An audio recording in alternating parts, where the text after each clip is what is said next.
Hello aspirants, welcome to success on. So இன்றைக்கி நம்ம banking அவேர்னஸில் ஒரு முக்கியமான டாப்பிக்கான பேங்கிங் ஆம்பட்ஸ்மன் பற்றி தான் பார்க்க போகிறோம். ஸோ நம்ம எல்லாருக்குமே தெரியும், பேங்கிங் ஆம்பட்ஸ்மன்னா பேங்க்கில் வர கம்ப்ளைண்ட்ஸை சால்வ் பண்ணி அனுப்புகிறவங்க தான் பேங்கிங் ஆம்பட்ஸ்மன். பட் இது மட்டும் தான் நமக்கு தெரியும். ஸோ பேங்கிங் ஆம்பட்ஸ்மனில் இன்னும் நிறைய விஷயங்கள் இருக்குது. ஸோ எக்ஸாம் பாயிண்ட் ஆஃப் வியூவில் என்னென்ன விஷயம்லாம் நம்ம தெரிஞ்சுக்கணும், அதில் என்னென்ன டெக்னிக்கல் டேர்ம்ஸ்லாம் இருக்குது, ப்ளஸ் இன்டர்வியூ ப்ராசஸ், நீங்கள் மெயின்ஸ் முடிஞ்சு இன்டர்வியூ போகிறப்ப பேங்கிங் ஆம்பட்ஸ்மன்லேருந்து எப்படியெல்லாம் கொஷின் கேட்பாங்க, ஸோ எல்லாத்தையுமே இந்த வீடியோவில் டீட்டெயிலாக அனலைஸ் பண்ணி பார்த்துருவோம். பேங்கிங் ஆம்பட்ஸ்மன் பற்றி வாங்க வீடியோக்குள்ளார போகலாம். ஸோ பேங்கிங் ஆம்பட்ஸ்மன் மக்களே, ஸோ பேங்கிங் ஆம்பட்ஸ்மன்னா என்னன்னு பார்க்கறதுக்கு முன்னாடி, ஸோ நீங்கள் ஃபஸ்ட்டு 1995க்கு முன்னாடி என்ன ப்ராசஸ் நடந்துச்சு அப்படின்னு தெரிஞ்சுக்கணும். அது ஏன் சார் 1995க்கு முன்னாடி அப்படின்னு பார்த்தீங்கன்னா, ஃபஸ்ட்டு பேங்கிங் ஆம்பட்ஸ்மன் ஸ்கீம் உங்களுக்கு 1995ல் தான் வருது. ஸோ அப்போ 1995 பேங்கிங் ஆம்பட்ஸ்மன் ஸ்கீம் வரத்துக்கு முன்னாடி பேங்க் எப்படி இருந்தது அதை பற்றி எல்லாத்தையுமே பார்த்துக்கணும். ஓகேங்களா? ஸோ என்னன்னு பார்த்தீங்கன்னா, ஸோ பிஃபோர் 1995 பார்த்தீங்கன்னா பேங்க்ஸ் ரொம்ப ஃபாஸ்ட்டாக க்ரோ ஆகின்னு இருந்தது. அதுக்கேற்ற மாரி கம்ப்ளைண்ட்ஸுமே நமக்கு நிறைய வந்துகிட்டு இருந்தது. ஸோ அப்போ பிஃபோர் ஆம்பட்ஸ்மன் ஸ்கீம் வரத்துக்கு முன்னாடி கம்ப்ளைண்ட்ஸ் நீங்கள் கோர்ட்டுக்கெலாம் போனீங்கன்னா ரொம்ப டிலே ஆகும். ஸோ சீக்கிரமாக ஒரு சொல்யூஷன் கிடைக்காது. ஸோ அதனால் ரிசர்வ் பேங்க் ஆஃப் இந்தியா இருக்காங்களே, so Reserve Bank of India first banking ombudsman scheme அப்படின்னு 1995ல் கொண்டுட்டு வராங்க. அது என்ன பேங்கிங் ஆம்பட்ஸ்மன் ஸ்கீம், எதுக்கு இந்த பேங்கிங் ஆம்பட்ஸ்மன் ஸ்கீம் வருது, பேங்கோடைய கம்ப்ளைண்ட்ஸை சால்வ் பண்ணுறதுக்குன்னு சொன்னோம். அப்போ பேங்கிங் ஆம்பட்ஸ்மன்னா என்ன ஃபஸ்ட்டு அப்படின்னு நம்ம பார்க்கணும். ஸோ பேங்கிங் ஆம்பட்ஸ்மன் ஒரு ஆர்கனைசேஷனா இல்லை ஒரு பர்சனா என்னன்னு பார்த்தோம்னா, ஃபர்ஸ்ட் பேங்கிங் ஆம்பட்ஸ்மன்றது ஒரு சீனியர் ஆர்பிஐ ஆஃபீஸர் பர்சன் மக்களே. அவரை யாரை அப்பாயிண்ட் பண்ணுவாங்க அப்படின்னு பார்த்தீங்கன்னா, ரிசர்வ் பேங்க் ஆஃப் இந்தியா ஒரு ஒரு ஆர்பிஐ ஆஃபீஸரை தான் பேங்கிங் ஆம்பட்ஸ்மனா நமக்கு அப்பாயிண்ட் பண்றாங்க. இவர் என்ன வேலை பார்ப்பாரு அப்படின்னு பார்த்தீங்கன்னா, இவர் ஒரு ஜட்ஜ் மாதிரி இருப்பாரு. யாருக்கும் இடையிலனா பேங்க்குக்கும் கஸ்டமருக்கும், ஸோ பேங்க்குக்கும் கஸ்டமருக்கும் நடுவில் வர ப்ராப்ளத்தை சால்வ் பண்ணுறதோட வேலை தான் ஆம்பட்ஸ்மனோடைய வேலை. ஓகேங்களா? ஸோ அதை யார் கொண்டு வருவாங்கன்னா, ரிசர்வ் பேங்க் ஆஃப் இந்தியா. யாரை அப்பாயிண்ட் பண்ணுவாங்கன்னா, சீனியர் ஆர்பிஐ ஆஃபீஸரை பேங்கிங் ஆம்பட்ஸ்மனா Reserve Bank of India appoint பண்ணும் மக்களே. ஓகேங்களா? இந்த ஆம்பட்ஸ்மன், பேங்கிங் ஆம்பட்ஸ்மன் இருக்காங்களே, இவர் எந்த பேங்க்குக்கு கீழேயும் இவர் வேலை செய்ய மாட்டாரு. இவரை எந்த பேங்க்கும் கண்ட்ரோலும் பண்ண முடியாது. ஓகேங்களா? ஸோ நெக்ஸ்ட் என்னன்னு பார்த்தீங்கன்னா, இப்போ பேங்கிங் ஆம்பட்ஸ்மன் ஆர்பிஐ நமக்கு அசைன் பண்ணிட்டாங்க. இவர் எங்க சார் இருப்பாரு, எவ்ரி பிரான்ச்சுக்கு ஒரு பேங்கிங் ஆம்பட்ஸ்மன் இருப்பாரா, இல்லை எப்படி இருப்பாரு, எந்த இடத்துல ஆஃபீஸ் இருக்கும் அப்படின்னு பார்த்தீங்கன்னா, ஸோ இவருக்கு ஆர்பிஐ டிசைனேட்டட் ஆம்பட்ஸ்மன் ஆஃபீஸர்ஸ் அப்படின்னு ஒரு பர்டிகுலர் ரீஜனுக்கு ஒரு ஆஃபீஸ் செட் பண்ணியிருப்பாங்க. ஓகேங்களா? ஸோ நாட் எவ்ரி பிரான்ச் மக்களே, ஒவ்வொரு பர்டிகுலர் ரீஜனுக்கும் ஒரு செட் ஆஃப் ஸ்டேட்ஸையும் கவர் பண்ணுற மாரி ஒரு பேங்கிங் ஆம்பட்ஸ்மன் ஆஃபீஸ் இருக்கும். புரியுதுங்களா? இப்போ ஃபார் எக்ஸாம்பிள், இப்போ தமிழ்நாட்டில் மதுரை இருக்குது, கடலூர் இருக்குது, சென்னை இருக்குது, பாண்டிச்சேரி தனியாக இருக்குது. ஸோ இது எல்லாத்துக்கும் சேர்த்து, பாண்டிச்சேரி தமிழ்நாட்டுக்கு எல்லாத்துக்கும் சேர்த்து ஒரு பேங்கிங் ஆம்பட்ஸ்மன். இப்போ மும்பை எடுத்திங்கன்னா, மும்பை சுற்றி இருக்க சில இடத்துக்கு ரீஜனுக்கு சேர்த்த மாதிரி ஒரு பேங்கிங் ஆம்பட்ஸ்மன் அப்படின்னு, டெல்லிக்கு ஒரு பேங்கிங் ஆம்பட்ஸ்மன் ஆஃபீஸர்ஸ் அப்படின்னு ஒரு சர்டைன் செட் ஆஃப் ஸ்டேட்ஸை கவர் பண்ணி ஒவ்வொரு பேங்கிங் ஆம்பட்ஸ்மன் ஆஃபீஸ் இருக்கும். அந்த ஒவ்வொரு பேங்கிங் ஆம்பட்ஸ்மன் ஆஃபீஸ்லையும் ஒரு சீனியர் ஆர்பிஐ ஆஃபீஸர் உங்களுக்கு பேங்கிங் ஆம்பட்ஸ்மனா இருப்பார். ஸோ இப்போ இங்கே என்னன்னு பார்த்தீங்கன்னா, இந்த இடத்துல நம்ம ஒரு விஷயம் தெரிஞ்சுக்க வேண்டியது இருக்கு மக்களே. ஒன்று பிஃபோர் 2021, ஆஃப்டர் 2021. அது என்ன பிஃபோர் 2021, ஆஃப்டர் 2021 அப்படின்னு பார்த்தீங்கன்னா, இந்த 2021 தான் நம்ம Reserve Bank of India RBI integrated banking ombudsman scheme அப்படின்னு ஒன்று எடுத்துக்கு வருது. ஸோ எல்லா பேங்கிங் ஆம்பட்ஸ்மன் ஸ்கீமையும் இன்டகிரேட் பண்ணி ஒரே பேங்கிங் ஆம்பட்ஸ்மன் ஸ்கீமாக எடுத்துக்கிட்டு வருது, சென்ட்ரலைஸ்டு சிஸ்டமாக எடுத்துக்கிட்டு வருது. ஸோ அதில் நிறைய ஃபீச்சர்ஸும் ஆட் ஆகி வருது. ஸோ அதனால் அதற்கு முன்னாடி வரைக்கும் ஆம்பட்ஸ்மன் ஸ்கீம் வேறு மாதிரி இருந்தது. அந்த 2021க்கு அப்புறம் ஆம்பட்ஸ்மன் ஸ்கீம் வேறு மாதிரி இருந்தது. ஸோ அப்போ பிஃபோர் 2021 எப்படி இருந்தது, ஆஃப்டர் 2021 பேங்கிங் ஆம்பட்ஸ்மன் ஸ்கீம் எப்படி இருந்தது அப்படின்னு நம்ம தெரிஞ்சுக்கணும். ஸோ பிஃபோர் 2021 பார்த்தீங்கன்னா, டெரிட்டோரியல் ஜூரிஸ்டிக்ஷன் அப்படின்னு இருந்தது. அதாவது ஒரு பர்டிகுலர் ரீஜியனுக்கு நான் சொன்னல, ஸோ ஒரு செட் ஆஃப் ஸ்டேட்ஸ்க்கோ இல்லை ஒரு செட் ஆஃப் ரீஜியன்ஸை கவர் பண்ணி ஒரே ஒரு பேங்கிங் ஆம்பட்ஸ்மன், ஓகேங்களா, அந்த ஆஃபீஸ் இருக்கும். அங்கே ஒரு சீனியர் ஆர்பிஐ ஆஃபீஸர் பேங்கிங் ஆம்பட்ஸ்மனாக இருப்பார். ஓகேங்களா? ஸோ இவங்க என்ன பண்ணுவாங்கன்னா, இவங்களுக்கு பேங்க்லேருந்து நமக்கு ஏதாவது ப்ராப்ளம்னா கம்ப்ளைண்ட் ரைஸ் ஆகி இந்த பேங்கிங் ஆம்பட்ஸ்மன் இங்கே இருந்தாலும் சரி, இந்த ரீஜனாக இருந்தாலும் சரி, இந்த ரீஜனாக இருந்தாலும் சரி, இந்த ரீஜனாக இருந்தாலும் சரி, இவர்கிட்ட தான் போகும். ஸோ எப்படி போகும் அப்படின்னு பார்த்தீங்கன்னா ஆன்லைனில் போகலாம் ஆர்எல்ஸ் ஆஃப்லைன்லையும் போகலாம். ஆஃப்லைனாக இருந்தால் போஸ்ட் ஆர் கொரியர் மக்களே. ஸோ போஸ்ட் பண்ணலாம் இல்லை கொரியர். யாருக்குன்னா இந்த பர்டிகுலர் ரீஜனுக்கான ஆம்பட்ஸ்மேன் ஆஃபீஸ் யாரோ அவரை மென்ஷன் பண்ணி அந்த ரீஜனை மென்ஷன் பண்ணி நம்ம கஸ்டமர் வந்து அந்த ரீஜனை மென்ஷன் பண்ணி அந்த கம்ப்ளைண்ட்டை வந்து நீங்கள் அனுப்பணும். ஆஃப்லைனில் போஸ்ட் ஆர் கொரியராக இருந்தால். இதுவே ஆன்லைனாக இருந்தால் நீங்கள் மெயில் அனுப்புகிறப்பையும் கரெக்டாக அந்த பர்டிகுலர் ரீஜன் இப்போ சென்னை அங்கே இருக்க ஆம்பட்ஸ்மேன் ஆஃபீஸ்னா அந்த சென்னை ஆம்பட்ஸ்மேன் ஆஃபீஸை நீங்கள் ரீஜனை மென்ஷன் பண்ணி தான் ஆன்லைன்லையும் அனுப்பணும். ஆஃப்லைனாக போஸ்ட் ஆர் கொரியராக இருந்தாலும் அதை மென்ஷன் பண்ணி தான் நீங்கள் அனுப்பணும். இதுதான் 2021 பிஃபோரில்.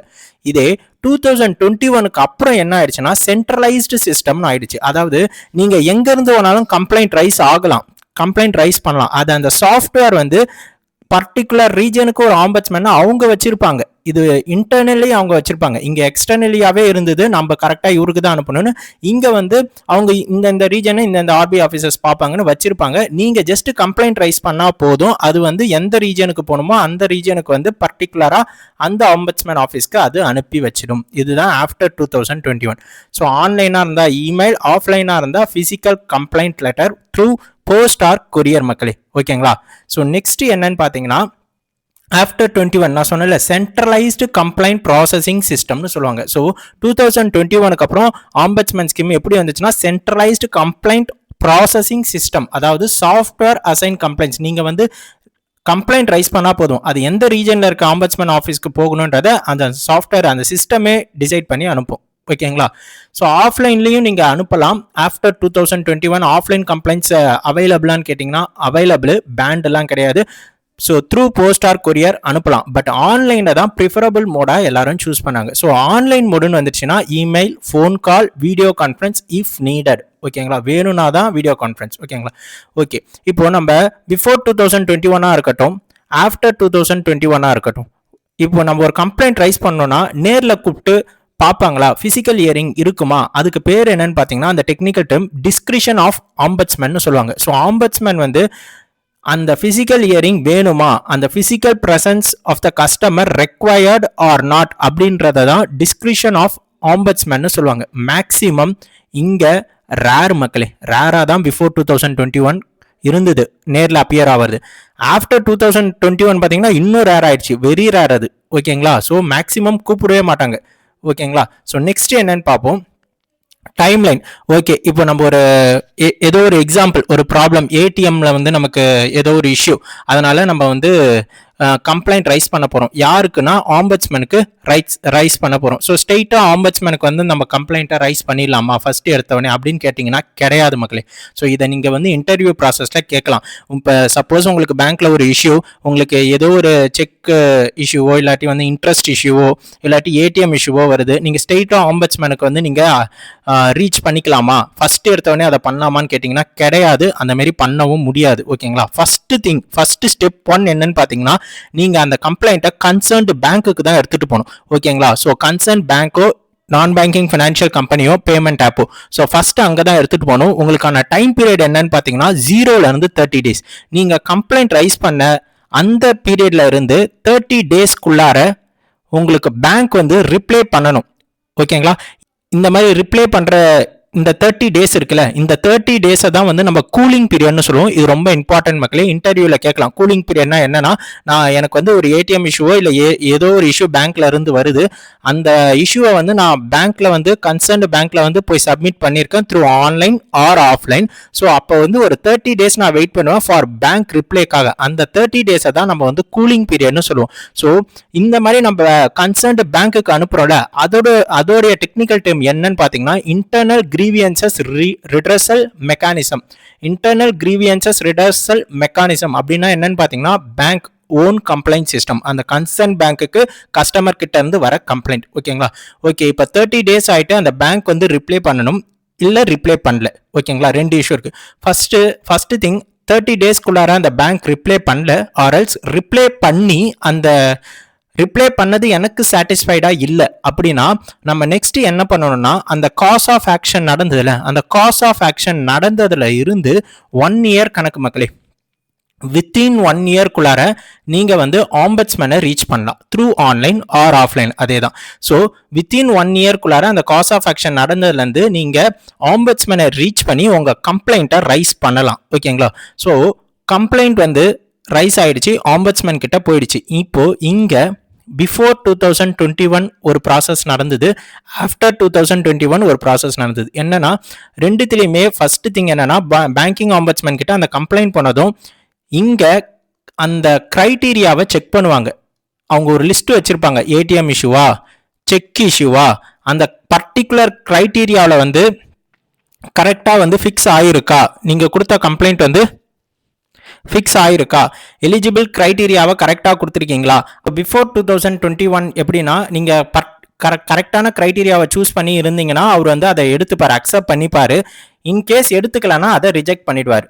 இதே ஆஃப்டர் 2021 இருந்தால் அது க்ரைட்டீரியா கரெக்டாக செட் ஆனாலும் செட் ஆகாட்டியும் ஆம்பட்ஸ்மேனால் அந்த கம்ப்ளைண்ட்டை ரிஜெக்ட் பண்ண முடியாது, அக்செப்ட் தான் பண்ணி ஆகணும் மக்களே. ஸோ ஃபஸ்ட்டு என்னன்னா பேங்க்கில் ஒரு இஷ்யூ வருது, நான் ஃபஸ்ட்டு கன்சர்ன் பேங்க்கில் போயிட்டு 0 to 30 டேஸ்க்குள்ளார கம்ப்ளைண்ட் ரைஸ் பண்ணுறேன். கம்ப்ளைண்ட் ரைஸ் ஆனதுலேருந்து 30 டேஸ்க்குள்ளார எனக்கு பேங்க் வந்து ரிப்ளை பண்ணும். அந்த வெயிட்டிங் பீரியடை தான் நான் கூலிங் பீரியட்னு சொல்கிறேன். பேங்க் எனக்கு ஒரு ரிப்ளை பண்ணுது, இல்லை பேங்க் எனக்கு ரிப்ளை பண்ணல. பேங்க் ரிப்ளை பண்ணலனாலும் பேங்க் பண்ண ரிப்ளை எனக்கு சாட்டிஸ்ஃபை ஆகலனாலும் வித்தின் 1 இயர்க்குள்ளார அந்த காஸ் ஆஃப் ஆக்ஷன் நடந்த வித்தின் 1 இயர்க்குள்ளார நான் ஆம்பட்ஸ்மேன் கிட்ட போகிறேன். ஸோ ஆம்பட்ஸ்மேன் வந்து அந்த எலிஜிபிலிட்டி அந்த கம்ப்ளைண்ட்டை பற்றி ஃபுல்லாக கோத்ரூ பண்ணுவார். ஃபுல்லாக அதற்கான டைம் பீரியட் எடுத்துப்பாங்க, ஒரு ஃபியூ டேஸ். ஓகேங்களா? அதுக்கப்புறம் ஆம்பட்ஸ்மேன் என்ன பண்ணுவாருன்னா அந்த கம்ப்ளைண்ட்டை கன்சர்ன்ட் பேங்க்குக்கு அனுப்பி வைப்பார். அதுக்கு ஒரு ஸ்பெசிஃபிக் டைமும் கொடுப்பாரு. அந்த ஸ்பெசிஃபிக் டைமுக்குள்ளார அந்த பேங்க் வந்து ரிப்ளை பண்ணணும் மக்களே. ஸோ பேங்க் வந்து எக்ஸ்பிளனேஷன் டாக்குமெண்ட்ஸ் அனுப்பணும். ஓகேவா? So bank explanation document கொடுத்தவனே ombudsman என்ன பண்ணுவார்னா, ஓகே இப்படி ஒரு இஷ்யூ நடந்திருக்கு, கஸ்டமர் கம்ப்ளைண்ட் பண்ணியிருக்காங்க, பேங்க் வந்து இந்த எக்ஸ்பிளனேஷன் கொடுத்துருக்குன்னா ஃபர்ஸ்ட் திங் அவர் என்ன ட்ரை பண்ணுவார்னா செட்டில்மெண்ட் பண்ணி முடிக்கிறது. அதாவது மியூச்சுவலாக ரெண்டு பேருக்கும் ப்ராப்ளம் இல்லாமல் பீஸ்ஃபுல்லாக அந்த கம்ப்ளைண்ட்டை எப்படி முடிக்கலாமோ அதை தான் ஃபர்ஸ்ட் திங்காக அவர் பார்ப்பார். First try to give settlement. இதுக்கு பேர் என்னன்னு சொல்லுவாங்கன்னா கன்சிலேஷன் ஆர் மீடியேஷன் அப்படின்னு சொல்லுவாங்க. அதாவது ombudsman first try to give settlement which is called as conciliation or mediation சொல்லுவாங்க. இன்கேஸ் அந்த செட்டில்மெண்ட் சுமூகமாக முடியல, அதில் ஏதாவது முரண் இருக்கு அப்படின்னா ஆம்பட்ஸ்மேன் அவார்டை பாஸ் பண்ணுவார். அவார்டுனா என்ன தெரியுமா? So final decision of the ombudsman. ஒரு காம்பன்சேஷனோ இல்லாட்டி ஒரு டைரக்ஷனோ இல்லாட்டி நீங்கள் இதை ஃபாலோ பண்ணணும்னு ஒரு க்ரைட்டீரியாவை கொடுத்து ஒரு அவார்டை பாஸ் பண்ணுவார். அதை தான் நம்ம வந்து அவார்டுன்னு சொல்கிறோம். ஸோ அதை வந்து பேங்க் வந்து டெஃபினட்டாக பைண்ட் பண்ணியே ஆகணும். கண்டிப்பாக பேங்க் அந்த ஆம்பட்ஸ்மேன் கொடுக்கறத பைண்ட் பண்ணணும். ஓகேங்களா? ஸோ நெக்ஸ்ட்டு இன்கேஸ் பேங்க் வந்து அவர் கொடுக்குற அவார்டில் ஏதாவது அவங்களுக்கு சாட்டிஸ்ஃபிகேஷன் இல்லாட்டி அவர் கொடுக்குற அவார்டில் கஸ்டமருக்கு எதுவும் சாட்டிஸ்ஃபிகேஷன் இல்லைன்னா அடுத்த அப்பீல் போகலாம். அடுத்த அப்பீல் யார்கிட்ட போகும்னா எக்ஸிக்யூட்டிவ் டைரக்டர் ஆஃப் ஆர்பிஐ கிட்ட போகும். எக்ஸிக்யூட்டிவ் டைரக்டர் ஆஃப் ஆர்பிஐ கிட்ட போகும். இவ்வளோதான் மக்களே. ஸோ இந்த அவார்டு அவர் ஃபஸ்ட்டு ரைஸ் பண்ணுறப்ப என்ன பண்ணுவார்னா, ஸோ கம்ப்ளைண்ட் வந்துடுச்சு, பேங்க் வந்து ரிப்ளை பண்ணிடுச்சு. ஸோ ஆம்பட்ஸ்மேன் வந்து அவார்டை ரைஸ் பண்ணுறாரு. ஸோ ஆம்பட்ஸ்மேன் அவார்டை ரைஸ் பண்ணதும் அந்த அவார்டை கஸ்டமர் வந்து 30 டேஸ்க்குள்ளார அவர் அக்செப்ட் பண்ண அவர் அவார்டு பாஸ் பண்ணதுல இருந்து 30 டேஸ்க்குள்ளார கஸ்டமர் வந்து ரிட்டர்ன் அக்செப்டன்ஸ் கொடுக்கணும்.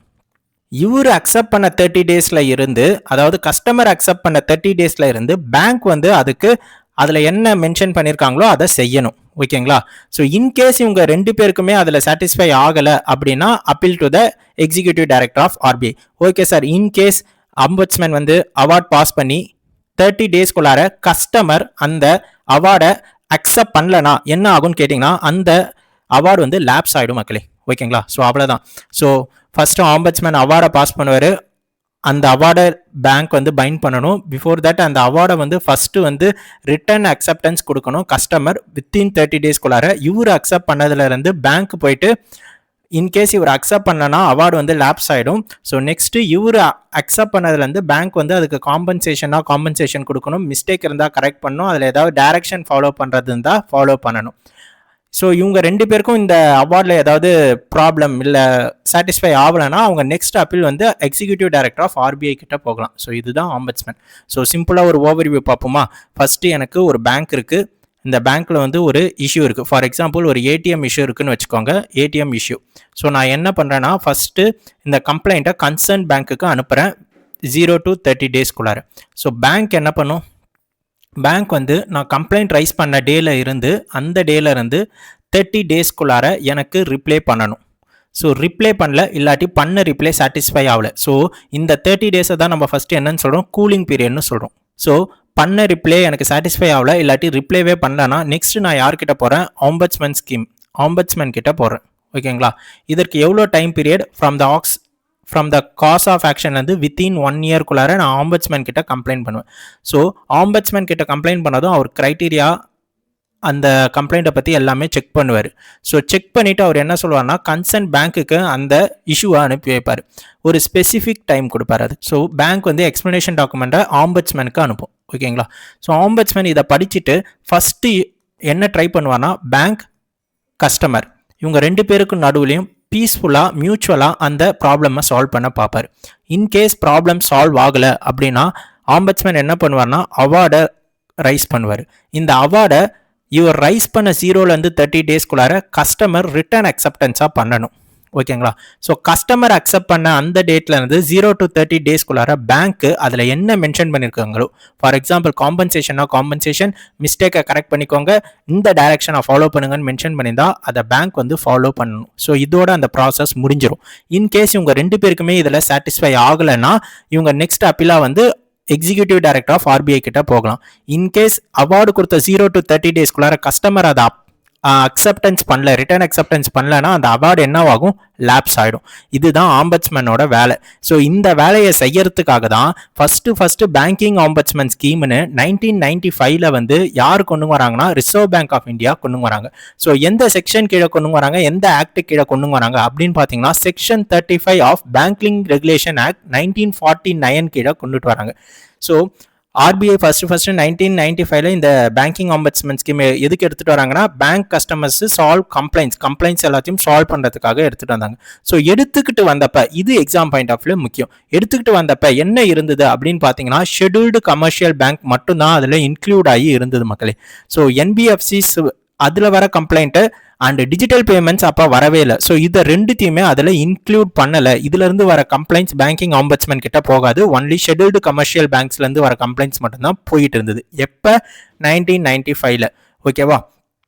ஸோ என்னென்ன கம்ப்ளைண்ட்லாம் அவங்க அலோவ் பண்ணாங்க, இந்த பர்டிகுலர் கம்ப்ளைண்ட்ஸ் மட்டும்தான் ஒரு லிஸ்ட் ஆஃப் கம்ப்ளைண்ட்ஸ் வச்சிருந்தாங்க. என்னன்னு பார்த்தீங்கன்னா டிலேடு இன் செக் கலெக்ஷன், நெக்ஸ்ட் வந்து நான் பேமெண்ட் ஆஃப் டிராஃப்ட்டுக்கு வந்து பேமெண்ட் பண்ணல, இல்லாட்டி செக் கலெக்ஷனில் ஏதாவது ஒரு கலெக்ட் பண்ணுறதுல ஒரு டிலே இருக்குது, இல்லாட்டி இன்ட்ரெஸ்ட் இஷ்யூஸ் இருக்குது, இல்லாட்டி பேங்க் டெபாசிட் பண்ணுறதுலையோ இல்லாட்டி வித்ட்ரா பண்ணதுலையோ ஏதாவது ப்ராப்ளம் இருந்ததுன்னா 1995 ஆம்பட்ஸ்மேன் ஸ்கீம் படி நீங்கள் போகலாம். ஸோ இதில் என்ன ப்ராப்ளமாக இருந்ததுன்னா ரொம்ப லிமிட்டட் நம்பர் ஆஃப் கம்ப்ளைண்ட்ஸ் தான் வச்சுருந்தாங்க. ரெண்டாவது காம்பன்சேஷன் பற்றி எதுவுமே சொல்லலை. ஓகேங்களா. காம்பன்சேஷனா என்னன்னா ஃபர்ஸ்ட் அந்த மியூச்சுவல் அவர் வந்து சால்வ் பண்ண பார்க்குறாருல பேங்க்குக்கும் கஸ்டமருக்கும். ஸோ பேங்க்குக்கும் கஸ்டமருக்கும் மியூச்சுவலாக அது சால்வ் ஆகலைன்னா இவர் வந்து ஒரு காம்பன்சேஷனை ரைஸ் பண்ணுவார். பேங்கிங் ஆம்பட்ஸ்மேன் வந்து இதை வந்து நீங்கள் கொடுத்துடணும், காம்பன்சேஷன் அமௌண்ட்டுன்னு ஒன்று சொல்லுவார். காம்பன்சேஷன் அமௌண்ட் எப்போனா செட்டில்மெண்ட் வந்து நமக்கு சாட்டிஸ்ஃபை ஆகலை, அந்த ப்ராப்ளம் முடியலைன்னா காம்பன்சேஷன் அமௌண்ட் நீங்கள் கொடுத்து தான் ஆகணுன்ட்டு ஒரு அமௌண்ட்டை சொல்லுவார். ஃபார் எக்ஸாம்பிள் 10 lakhs ஒரு பீரியடில் இருந்தது, 20 lakhs ஒரு பீரியடில் இருந்தது, அப்கமிங்கில் 30 lakhsக்கு பில்லு பாஸ் பண்ணி இருக்காங்க. ஸோ எல்லாத்தையும் லைனாக பார்க்கலாம். ஸோ காம்பன்சேஷன் பற்றி கிளியராக 1995 சொல்லலை. ஸோ அதனால் ரிவைஸ்டு பேங்கிங் ஆம்பட்ஸ்மேன் ஸ்கீம்னு 2002 வந்து, ஸோ 1995 வந்ததில் 2 ப்ராப்ளம் இருக்குது. ஒன்று வந்து ரொம்ப லிமிட்டடான கம்ப்ளைண்ட் தான் எடுத்துக்கிட்டாங்க, இன்னொன்று வந்து காம்பன்சேஷன் பற்றி கிளியராக சொல்லலை. ஓகேங்களா. ஸோ இது மட்டும் இல்லாமல் 2002 பீரியடில் ஏடிஎம்ஸ் நிறைய வர ஆரம்பிச்சது, இன்டர்நெட் பேங்கிங் ஸ்டார்ட் ஆச்சு, கிரெடிட் கார்டும் இன்க்ரீஸ் ஆச்சு. ஸோ இதனால் ப்ராப்ளமும் இன்க்ரீஸ் ஆச்சு. ஸோ இதற்காக புதுசாக ரிவைஸ் பண்ணாங்க 1995 ஸ்கீமை ரிவைஸ் பண்ணி பேங்கிங் ஆம்பட்ஸ்மேன் ஸ்கீம் 2002 வந்து கொண்டுட்டு வராங்க மக்களே. இதில் என்னென்ன சேஞ்சஸ் நடந்ததுன்னா கம்ப்ளைண்ட் பண்ணுற கேட்டகரி இருக்குல்ல அதை கொஞ்சம் எக்ஸ்ட்ராவாக ஆட் பண்ணாங்களே தவிர பட் இதுலேயுமே வந்து clarity of compensation still and இஷ்யூவாக தான் இருந்தது. ஸோ எவ்வளோ காம்பன்சேஷன்ன்றது 2002லையும் சரியாக சொல்லலை, 1995லையும் சொல்லலை. அதற்கு மாற்றாக கொஞ்சம் அந்த கம்ப்ளைண்ட்டோடைய கேட்டகரியை மட்டும் ரைஸ் பண்ணியிருக்காங்க 2002ல். ஓகேங்களா? ஸோ இதுக்கு ரெண்டுத்தையும் ரீப்ளேஸ் பண்ணிட்டு பேங்கிங் ஆம்பட்ஸ்மன் ஸ்கீம் 2006 ஒன்று வருது. இது ரொம்ப முக்கியம். ஏன்னா இந்த பேங்கிங் ஆம்பட்ஸ்மன் ஸ்கீம் 2006 இருக்குல்ல, இதுதான் 2021 வரைக்கும் ஆக்டிவாக இருந்தது. ஓகேங்களா? ஸோ 2006 1 ஜான்வரி இந்த பேங்கிங் ஆம்பட்ஸ்மன் ஸ்கீம் வந்து வருது மக்களே. இது ரிவைஸ் பண்ணி வரல, 1995யும் 2002வையும் ரீப்ளேஸ் பண்ணி வந்துச்சு. ஓகேங்களா? எந்த பேங்கிங் ஆம்பட்ஸ்மன் ஸ்கீமு 2006ல், எந்த வருஷம் வந்துச்சு 1 ஜான்வரி 2006ல் வந்துச்சு. ஓகேங்களா? ஸோ இதில் என்னென்ன கீ ஃபீச்சர்ஸ் இருக்குது, என்னென்ன கவர் பண்ணாங்கன்னா, ஸோ கமர்ஷியல் பேங்க் கவர் பண்ணாங்க, ரீஜனல் பேங்க்ஸ் கவர் பண்ணாங்க, so next scheduled primary cooperative பேங்க்ஸையும் கவர் பண்ணாங்க மக்களே. ஸோ நெக்ஸ்ட்டு என்ன பண்ணாங்கன்னா, ஸோ அதற்கு வந்து இங்கே வந்து ஒரு கேட்டகரி வச்சுருப்பாங்களே, இந்த கம்ப்ளைண்ட்ஸ்லாம் வந்தால் நம்ம பேங்கிங் ஆம்பட்ஸ்மன் கிட்ட எடுத்துகிட்டு வரலான்னு. ஸோ அதற்கு ஒரு டெக்னிக்கல் நேமும் வச்சுருந்தாங்க. என்னன்னா grounds of complaint. Grounds of கம்ப்ளைண்ட்னா என்னன்னா டீடைல்டு லிஸ்ட் ஆஃப் கம்ப்ளைண்ட்ஸ், என்னென்ன கம்ப்ளைண்ட்ஸ் இருந்தால் பேங்கிங் ஆம்பட்ஸ்மன் கிட்ட போகலான்னு. ஸோ அது என்னென்னு பார்த்தீங்கன்னா ஏடிஎம் ஃபெயிலியராக இருக்கட்டும், credit card or debit card இஷ்யூஸாக இருக்கும், internet banking, wrong charges, loans and advance, pension வரதில் டிலே, இல்லாட்டி ஆர்பிஐ கைட்லைன்ஸை ஃபாலோ பண்ணலை, இந்தமாரி வந்து இருக்கிற இஷ்யூஸ் எல்லாம் நீங்கள் பேங்கிங் ஆம்பட்ஸ்மன் ஸ்கீமுக்குள்ளார எடுத்துகிட்டு போகலான்னு 2006ல் வந்த ஸ்கீம் படி சொல்லியிருக்காங்க. ஸோ இதில் ரொம்ப இம்பார்ட்டண்ட்டான ஒரு விஷயம் என்னென்னா 1995லையும் 2002லையும் சொல்லாத ஒரு விஷயத்த 2006ல் பண்ணாங்க. என்னன்னா காம்பன்சேஷன் மேக்ஸிமம் வந்து 10 lakhs வரைக்கும் கொடுக்கலாம் அப்படின்னு சொன்னாங்க.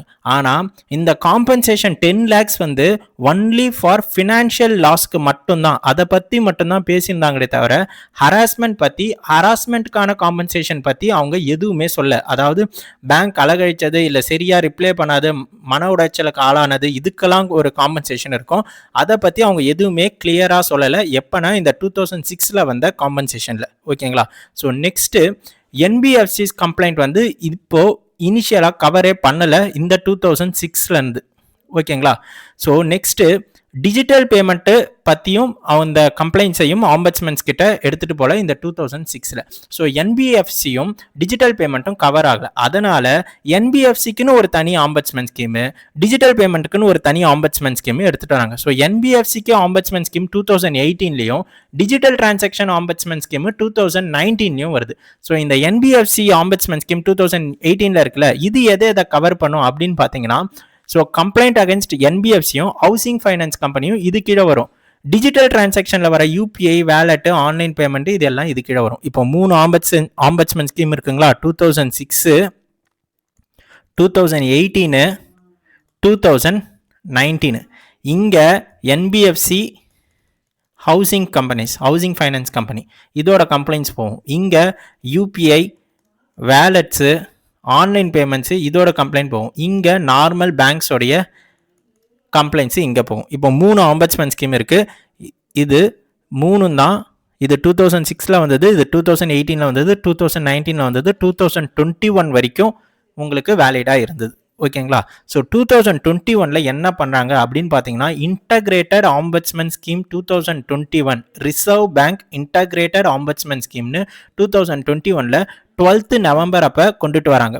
ஸோ இதோட எய்ம் என்ன அப்படின்னு பார்த்தீங்கன்னா, இந்த ஆம்பட்ஸ்மன் ஸ்கீம் கொண்டு வந்ததுக்கான எய்ம் என்னன்னா, எல்லா ஆம்பட்ஸ்மன் ஸ்கீமையும் இன்டகிரேட் பண்ணி ஒரே ஒரு ஆம்பட்ஸ்மன் ஸ்கீம், அதில் என்பிஎஃப்சியும் இன்க்ளூடடு, டிஜிட்டலும் இன்க்ளூடடு, நார்மல் பேங்க்ஸும் included. So one nation one ombudsman scheme அப்படின்னு எடுத்துகிட்டு வராங்க. ஸோ இதில் என்னென்னலாம் மெர்ஜ் பண்ணாங்க, இது வரைக்கும் தனித்தனியாக ஆக்டிவாக இருந்த 2006 banking ombudsman scheme, 2018 NBFC banking ombudsman scheme, so 2019 digital transaction ombudsman scheme, இது மூணுத்தையும் இன்டகிரேட் பண்ணி என்ன வருது, இன்டகிரேட்டட் ஆம்பட்ஸ்மன் ஸ்கீம் 2021 வருது. எந்த வருஷம் வருது, 12th நவம்பர் 2021. யார் லான்ச் பண்ணியிருப்பா, ரிசர்வ் பேங்க் ஆஃப் இந்தியா. இதை லான்ச் பண்ணுறப்ப விர்ச்சுவலாக பிரைம் மினிஸ்டர் மோடி தான் வந்து இதை லான்ச் பண்ணி வச்சாங்க. ஓகேங்களா? ஸோ இதில் என்னென்ன என்டிட்டிஸ்லாம் கவர் ஆச்சு நான் சொன்னல, banks, NBFCs, digital payment, payment system operators and credit information companies, இது எல்லாமே இதில் கவர் ஆச்சு. ஸோ இந்த Reserve Bank integrated ombudsman scheme இருக்குல்ல, இதை தான் நம்ம வந்து இன்டர்வியூவில் கேட்கலாம். ஒன் ஸ்டாப் கம்ப்ளைண்ட் சிஸ்டம் எந்த ஆம்பட்ஸ்மன் ஸ்கீம் எந்த வருஷம் வந்ததுன்னு கேட்டிங்கன்னா, 2021 வந்து ரிசர்வ் பேங்க் இன்டகிரேட்டட் ஆம்பட்ஸ்மன் ஸ்கீமை தான் ஒன் ஸ்டாப் கம்ப்ளைண்ட் சிஸ்டம்னு சொல்லுவோம். ஏன்னா அது ஒரே ஒரு சிங்கிள் போர்ட்டல் தான். நீங்கள் எங்கேருந்து கம்ப்ளைண்ட் ரைஸ் ஆனாலும் அந்த பர்டிகுலர் கன்சர்ன் ஆர்பிஐ ஆம்பட்ஸ்மேன் ஆஃபீஸ்க்கு அது போயிடும். ஓகேங்களா, இங்க ரிஜெக்ஷன் பண்ண முடியாது. நான் முன்னாடி சொல்லியிருந்தேன்ல, பிஃபோர் 2021 உங்களுடைய கம்ப்ளைண்ட் வந்து அந்த கேட்டகரியில ஃபிட் ஆகலைன்னா பேங்கிங் ஆம்பட்ஸ்மேன் அதை ரிஜெக்ட் பண்ணுவார். இங்க அந்த கம்ப்ளைண்ட் வந்து கேட்டகரியில ஃபிட் ஆகலைன்னா ஆம்பட்ஸ்மேன் மேல அதை ரிஜெக்ட் எல்லாம் பண்ண முடியாது. ஓகேங்களா, இன்னொன்று முக்கியமான விஷயம் என்னன்னா, இந்த 2021 தான் காம்பன்சேஷன் அமௌண்ட் வந்து ஃபிக்ஸ் பண்றாங்க. எவ்வளோன்னு பார்த்தீங்கன்னா, ஃபார் ஃபினான்ஷியல் லாஸ்க்கு 20 lakhsம், ஹராஸ்மெண்ட்டுக்கு 1 lakhsம். ஸோ டோட்டலாக 21 lakhs மக்களே. இது வந்து ஃபினான்ஷியல் லாஸ்க்கு, இது வந்து ஹராஸ்மெண்ட்காக. ஓகேங்களா, so next as usual, so இந்த காம்பன்சேஷன் இந்த அவார்டில் பேங்க்குக்கும் கஸ்டமருக்கும் ஏதாவது முரண் இருந்தால் அப்பீல் வந்து எக்ஸிக்யூட்டிவ் டைரக்டர் ஆஃப் ஆர்பிஐ கிட்ட போகலாம். இவ்வளோதான் மக்களே பேங்கிங் ஆம்பட்ஸ்மேன் பற்றி. ஸோ ரீசன்ட் நியூஸ் என்னன்னு பார்ப்போமா. ஸோ ரீசன்ட் நியூஸ் வந்து ஆர்பிஐ வந்து நான் முன்னாடி சொன்னல, இப்போ 30 lakhs வரைக்கும் அவங்க டார்கெட் பண்ணுறாங்கன்னு. அதுக்கு வந்து ஒரு டிராஃப்ட் வந்து பாஸ் பண்ணியிருக்காங்க 2025. அதன்படி பார்த்தீங்கன்னா ஃபினான்ஷியல் லாஸ் ஆர் ஆக்சுவல் லாஸ்க்கு வந்து 30 lakhsக்கும், மென்டல் ஹராஸ்மெண்ட்டுக்கு 3 lakhsக்கும். இதுக்கு முன்னாடி 2021 என்ன இருந்தது, 20 lakhs இருந்தது. ஹராஸ்மெண்ட்டுக்கு எவ்வளோ இருந்தது, 1 lakh இருந்தது. இப்போ எவ்வளோ டார்கெட் பண்ணுறாங்க, 30 lakhs பண்ணாங்க.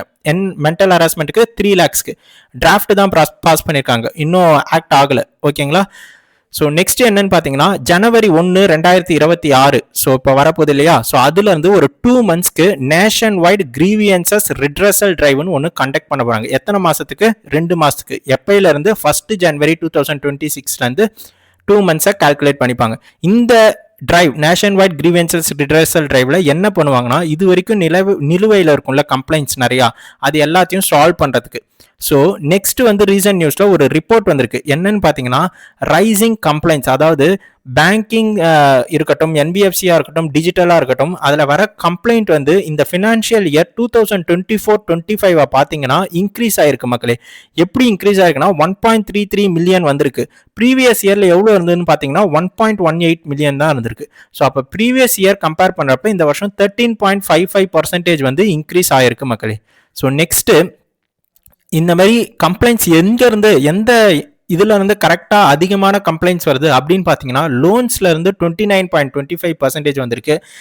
அதுக்கப்புறம் கிரெடிட் கார்டு, அதுக்கப்புறம் மொபைல் ஆர் எலக்ட்ரானிக் பேங்கிங் மக்களே. ஸோ நெக்ஸ்ட் எந்தெந்த என்டிட்டியில இருந்து அதிகமான கம்ப்ளைண்ட் வந்துச்சுன்னு பார்த்தீங்கன்னா, ஃபர்ஸ்ட் பேங்க்ஸ்ல இருந்து தான் நிறைய கம்ப்ளைண்ட் வருது. ரெண்டாவது என்பிஎஃப்சி, தேர்டு வந்து பிரைவேட் செக்டார் பேங்க்ஸ். இதுதான் ரீசன்ட் நியூஸ். ரீசெண்டாக இன்னொன்று ஒரு ரிப்போர்ட்டில் என்ன சொல்லியிருக்காங்கன்னா, நமக்கு வந்த கம்ப்ளைண்ட்டை க்ளோஸ் பண்ணுவாங்கல்ல, ஸோ இந்த கம்ப்ளைண்ட்லாம் சால்வ் பண்ணியாச்சு, சொல்யூஷன் முடிச்சாச்சு, அந்த கம்ப்ளைண்ட்டை முடிச்சு க்ளோசர் பண்ணிடுவாங்களே, அந்த டிஸ்போசல் ரேட்டு வந்து எப்படி இருக்குன்னு பார்த்தீங்கன்னா, ஃபினான்ஷியல் இயர் 2024-25 93% இருந்திருக்கு.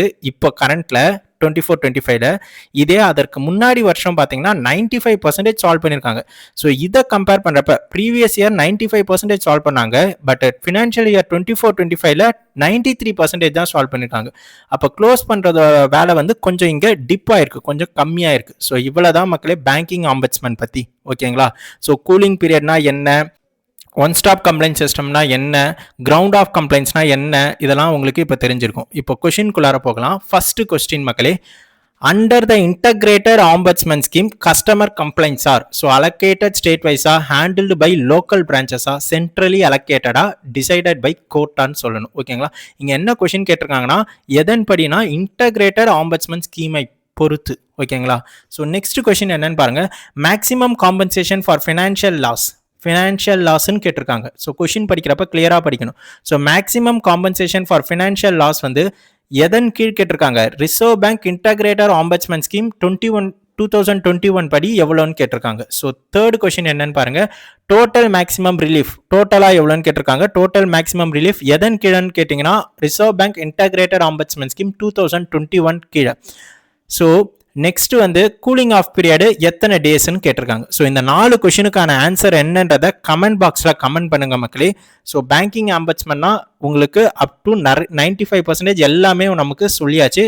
ஸோ ரீசன்ட் நியூஸும் நம்ம வந்து கவர் பண்ணி சொல்லிட்டோம். ஸோ தேங்க்யூ மக்களே. ஸோ நெக்ஸ்ட் வீடியோவில் பார்க்கலாம். சக்ஸஸ் ஆன சப்ஸ்கிரைப் பண்ணிக்கோங்க. ஸோ இந்த மாதிரி ரெகுலர் அப்டேட்ஸ் வரணும், ரீசனிங் கான்செப்ட்ஸ் தெரிஞ்சுக்கணும், கரண்ட் அஃபேர்ஸில் வர இம்பார்ட்டன்ட் நியூஸ் பற்றி தெரிஞ்சுக்கணும். ஸோ இது எல்லாத்துக்குமே உங்களுக்கு யூஸ்ஃபுல்லாக இருக்கும். So thank you.